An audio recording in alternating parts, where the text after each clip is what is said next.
Hello, everybody. We are live with another episode of In the Corner with the Cornerman, Mighty Quinn, and the Boa Constrictor, Aleksei Oleinik. How are you, sir? So good to see you. Thank you so much for coming on. Hello, everyone. Thank you very much. I feel good. I'm almost ready for my nearest fight. My nearest fight is March 26, Agaya, Columbus, against Ilir Latifi. See you soon. Yeah, we're going to talk about that. But first, I got something to show everybody. One of my favorite gifts. One of the best shirts I ever got. Let me see. Great t-shirt. Yeah, oh yeah, it's the best. It's the best. I love that shirt. So, Aleksei, I've known you a long time. So I want to bring up a funny story. So I used to train your son, Alex, and he said the cutest thing to me that a kid has ever said when I was training. So I was quizzing him. I was giving him a test on wrestling.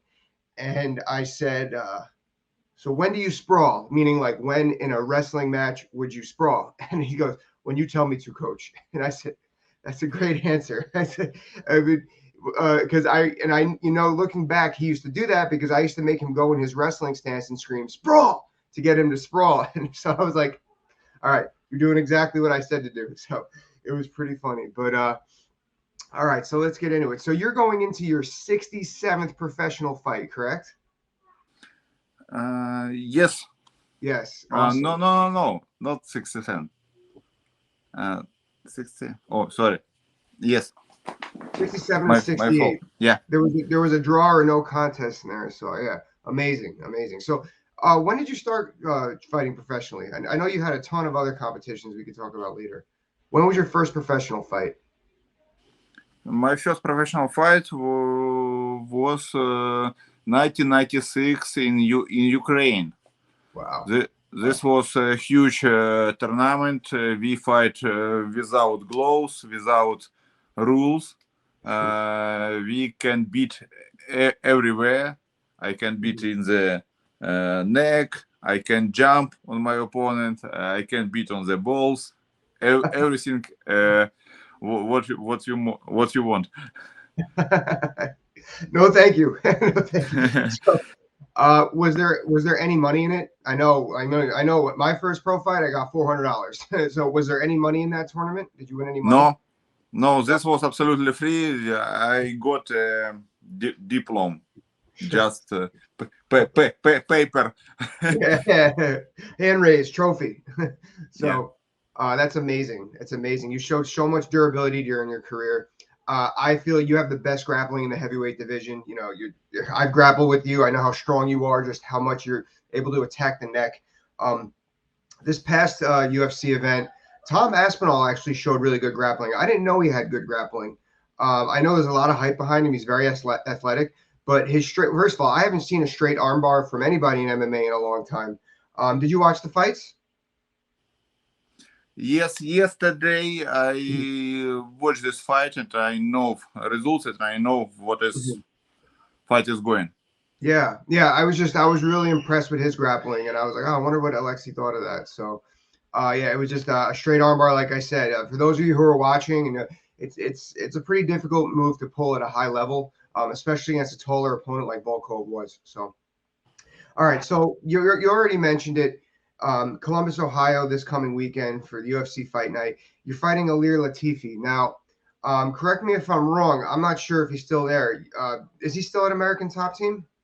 No, he not in American Top Team. He not trained in American Top Team maybe 1.5 year. He trained in Las Vegas. Okay. Yeah. See, I didn't know that. It's been 2 years since I've been there full time. Yeah, we trained 1 or 2 times before, maybe 2 years ago. Yes, that was my next question. I felt like you guys really didn't train a whole lot together. Was it for a particular fight that he needed a grappler, or you need somebody more like him? He very good wrestler, but not so grappler. Yes, he right. have a good position. He have a good takedown, a good control position. He very strong and explosive, but not too often he doing any submission or chokes. Right. Yes, I know he's shorter for the division. So I know, being a short person myself, I take advantage of that and I shoot under long strikes. So that helps a shorter person with wrestling and MMA, I think, because our stance is so upright, opposed to the wrestling stances or grappling. Sambo and judo, your stance is kind of upright, correct? No, but my technique not sambo, not judo. My technique is jiu-jitsu. Jiu-jitsu, I'm saying, oh Yes, yeah, I'm asking in yeah, general, yeah. but my jiu-jitsu is Japan jiu-jitsu, little Mhm. bit difference from Yeah. Brazilian. Okay, I thought you had a black belt in Sambo too. I knew you had a Yes, black belt. yes, I'm two-time world champion combat sambo, and I'm a little bit understand sambo too. Yeah, that's amazing. How many different styles do you have a black belt in? How many different martial arts? Say it again. How many different black belts do you have? Brazilian Jiu-Jitsu, Japanese Jiu-Jitsu, Sambo. Do you how many ranks of black belt do you hold? How many? My opponent who I'm fight. Like like you're a black belt in Japanese Jiu-Jitsu, yes? Yes, Okay. Do you have a black belt in Brazilian Jiu-Jitsu? no. Okay. What about Sambo? I world champion this Yeah. and master combat sambo is international style. This like black belt. Yes. Okay. That's what I was looking for. Awesome. Awesome. Combat But Sambo. I don't have before no any coach, no any sensei from Brazilian jiu-jitsu. Yes. That's why I don't have a black belt on Brazilian jiu-jitsu. I But got you. of course I meet on the mat, in the gym, in the not on the competition, but on the gym. I don't know, maybe 50 black belts, 50 Yeah. guys with black belts. Of course, I many times I fight, I wrestle with guys with black For belt. sure. Brazilian jiu-jitsu, Japan jiu-jitsu, many other very good wrestlers. Yes. Yes. I've seen you in action in the gym. Yeah. You tap everybody. Oh man. Actually, I got a picture of you. You can't really see it. It's over here. Um, it was after the first Ezekiel choke that you hit when the guy had you mounted. And we took a picture in the gym after. I gotta pull it. I'll pull it up on this feed. Um, the picture is we were posing like this, and yeah, you can't get it in, but you grab my hand and you put it on your throat and you went. It was a really funny picture. I'm gonna send it to you after this. So, but going back to what I was saying, so you really didn't train with Ilir a whole lot. But actually, with American top team fighters, it kind of happens a lot where they actually end up meeting and having to fight one of their teammates. Now, in a grappling tournaments, if those have done grappling tournaments, that's actually pretty common in wrestling, jiu-jitsu, judo. Like you end up competing against your teammates quite often, and not so much from people with a boxing or a kickboxing background. So I always felt that grapplers and wrestlers had a better understanding of that. Plus, it happens so often at American top teams. So, but it doesn't sound like you guys really had that much of a connection to where it's going to make a difference anyway, correct? Like you said it was 2 years ago you trained with him twice. So lot's changed in 2 years, correct? I think yes, many change, but not everything. No, nobody can change 100% for this time.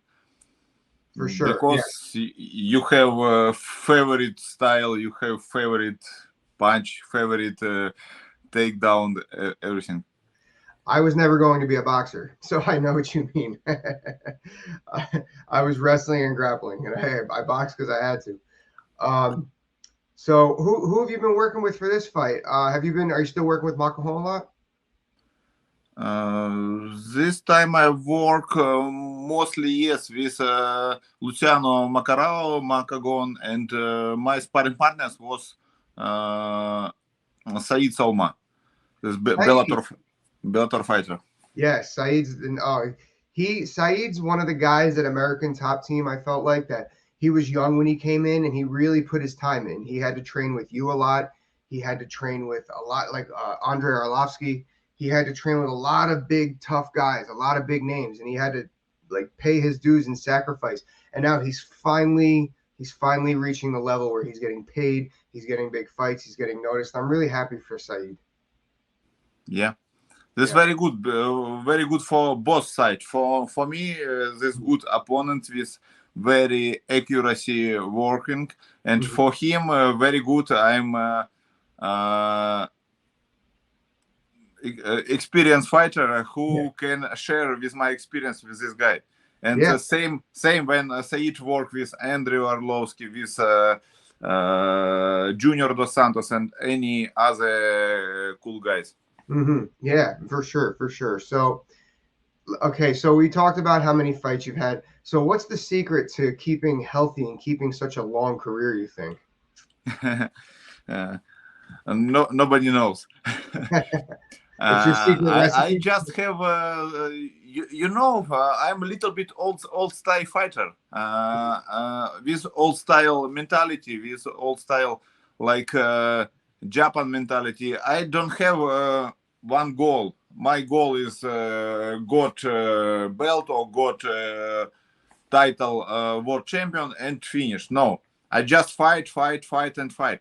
My style of my life, always training, always make better something, better with my technique, with my body, with my mentality, and I train many times, many years, and I'm trained more than mostly fighters in the world.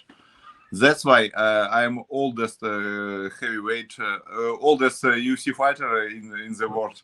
UFC have more than 600 fighters. This best of the best in the world, and I still fight in UFC, and this mean a lot for me, and I think this mean a lot for other guys. Maybe somebody don't believe in yourself. You don't believe in your power, in your mentality, in your physical condition, but you look for this guy. This guy maybe smaller, this guy oldest, this guy something else, and you watch this guy can fight. Why I can't fight? Why I can't train? Why I can't got some goals? Not only in the martial arts. Maybe you have goals. Maybe you can't walk, but you look for this guy. If this guy can, I can too. If this woman can, I can too. Somebody can't fight. Somebody can't walk. Somebody can't push ups. Somebody can't fight. Somebody can't everything. Yeah, no, But you amen. look for these guys, and this like no, you understand what I mean? Oh, absolutely. Yes. If he can do it, I can too. No, Like little bit motivator. yeah, Motivation. yes, maturation. Yes, it's amazing. You're a true martial artist, and uh, Glover Teixeira has the same mindset. UFC heavyweight champion right now. I want to have him talk about this stuff too. And no, it's totally inspirational what you're doing. So your nickname, the Boa Constrictor. You own a Boa Constrictor, right? Yes, little bit. Yeah, you do. How big is it? The snake. You have a snake, right? Yeah. Yeah. My friend many years ago, he gave me present, small boa constrictor. When we fly to United States, we can't take my boa, but we buy here a new, because we this good animal. I love snakes. My wife won't let me have them. I used to have boa constrictors. I had an anaconda when I was growing up. I loved my anaconda. I had a 10-foot boa constrictor, an 8-foot anaconda. I had a Burmese python for a little while. I think they're great. They're easy. They eat once a month when they get older. They're easy. They're great snakes. So, but man, Aleksei, thank you so much. That's all I got. Do you have anything else to say? Any sponsors you'd like to let us know about? No, many years I have one sponsor, HFMG. This very good guys who help me in and stay with me for any my step on my life. That's all. Awesome. And of course I have many thanks for my gym, for my coaches, for my sparring partners, and of course for my family.